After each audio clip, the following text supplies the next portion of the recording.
Friends, आप सभी का स्वागत है हमारे चैनल ट्रेड बाय वीएम में। आज का वीडियो काफी खास रहने वाला है क्योंकि हम बात करने जा रहे हैं एक ऐसी कंपनी के बारे में जिसका इंडियन इंफ्रास्ट्रक्चर सेक्टर में बड़ा योगदान रहा है, रिलायंस इंफ्रास्ट्रक्चर लिमिटेड। हाल ही में ये कंपनी न्यूज में दिखाई दे रही है क्योंकि स्टेट बैंक ऑफ इंडिया यानी कि एसबीआई ने इसकी सब्सिडरी केएम टोल रोड के खिलाफ एनसीएलटी में केस फाइल किया हुआ है। इस वीडियो में हम डिटेल में बात करेंगे रिलायंस इंफ्रा के बिजनेस मॉडल के बारे में, केएम टोल रोड के मामले और इसके प्रभाव के बारे में, रिलायंस इंफ्रा की करंट मार्केट सिचुएशन और इसकी ग्रोथ की प्रोबेबिलिटी के बारे में, और आखिर में कुछ टेक्निकल एनालिसिस भी करेंगे कि क्या ये स्टॉक आपके पोर्टफोलियो में शामिल होने लायक है या नहीं। तो चलिए शुरू करते हैं। तो इस डिटेल्ड वीडियो को एंड तक जरूर देखिएगा और अगर आप हमारे चैनल पर नए हैं तो चैनल को सब्सक्राइब एंड बेल आइकन को प्रेस कर दीजिए जिससे नोटिफिकेशन थ्रू आप तुरंत ही वीडियो को देख सके एंड अपडेटेड रह सके। सबसे पहले रिलायंस इंफ्रा का बिजनेस क्या है उसकी बात करते हैं। रिलायंस इंफ्रास्ट्रक्चर लिमिटेड, जिससे पहले रिलायंस एनर्जी के नाम से जाना जाता था, भारत की सबसे बड़ी इंफ्रास्ट्रक्चर कंपनियों में से एक है। ये कंपनी अनिल अंबानी के नेतृत्व में कार्यरत है और ये पूरे देश में कई बड़े इंफ्रास्ट्रक्चर प्रोजेक्ट्स पर भी काम कर रही है। रिलायंस इंफ्रा का बिजनेस मॉडल कई टॉप सेक्टर में फैला हुआ है, जैसे कि पावर सेक्टर। ये कंपनी बिजली मैन्युफैक्चरिंग, ट्रांसमिशन और डिस्ट्रीब्यूशन सेक्टर में एक्टिव है। ये देश के कई हिस्सों में बिजली की सप्लाई करती है और डिफरेंट पावर प्रोजेक्ट्स का संचालन भी करती है। सेकंड, इंफ्रास्ट्रक्चर डेवलपमेंट, रोड्स और हाईवेज का निर्माण, मेट्रो रेल प्रोजेक्ट और टोल रोड इसके इंफ्रास्ट्रक्चर पोर्टफोलियो का अहम हिस्सा है। ये प्रोजेक्ट्स देश के ट्रांसपोर्टेशन सिस्टम को आधुनिक बनाने में मदद करता है। Third, defence sector.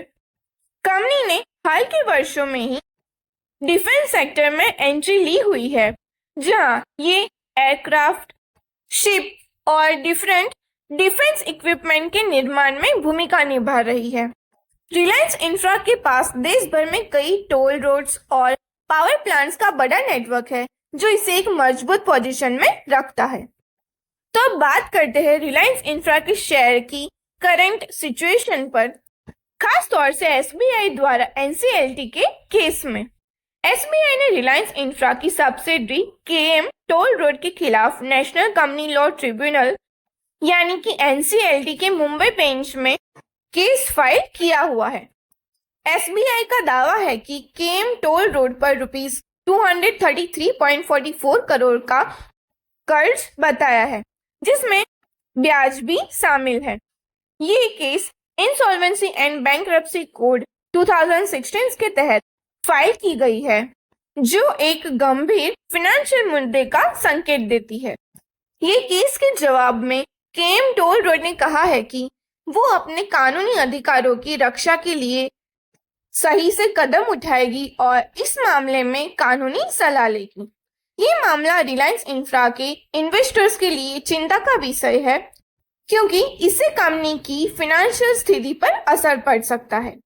इसके साथ ही रिलायंस इंफ्रा के प्रमोटर जय अनमोल अंबानी ने हाल ही में सेबी के द्वारा लगाए गए रुपीस 1 करोड़ के जुर्माने का भुगतान कर दिया है, जो रिलायंस होम फाइनेंस के मामले से जुड़ा हुआ है। ये फाइन इसलिए लगाया गया था बिकॉज अनमोल अंबानी ने प्रॉपरली देखरेख नहीं की थी जब उन्होंने कुछ general purpose corporate loan approve कर दी थी। तो बात करते हैं रिलायंस इंफ्रा और रिलायंस पावर के बीच हुए हाल के लेन देन पर। रिलायंस इंफ्रा ने हाल ही में रिलायंस पावर में 46.2 करोड़ इक्विटी शेयरों की प्रेफरेंस शेयर इश्यू की अनाउंसमेंट की है, जिसकी टोटल अमाउंट रुपीस 1524.60 करोड़ है। इससे रिलायंस इंफ्रा की हिस्सेदारी रिलायंस पावर में 24.88% तक बढ़ जाएगी।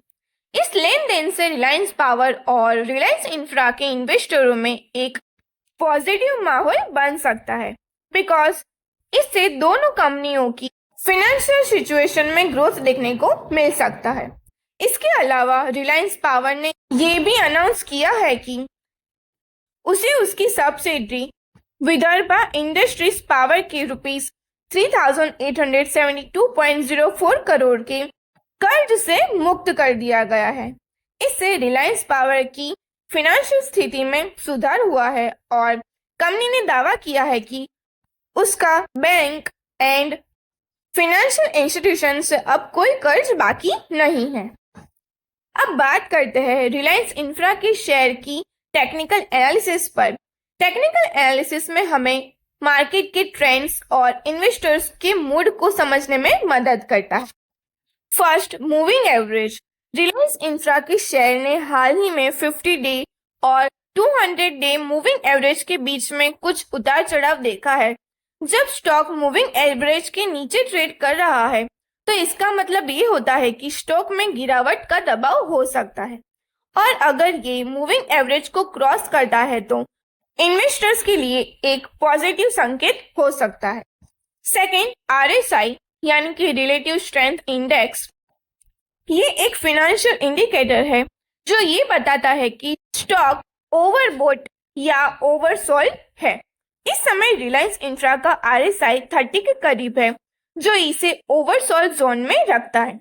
इसका मतलब है कि स्टॉक में रिकवरी की संभावना हो सकती है, लेकिन हमें रिस्क को ध्यान में रखते ही आगे बढ़ना चाहिए। तो चलिए अब ये technical analysis and latest news के मुताबिक support level and resistance level की बात करते हैं।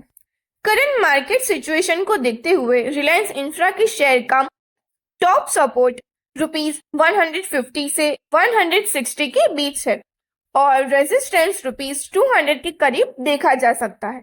अगर स्टॉक इस रेजिस्टेंस लेवल को ब्रेकआउट देता है तो इसमें अच्छा खासा उछाल भी देख सकते हैं।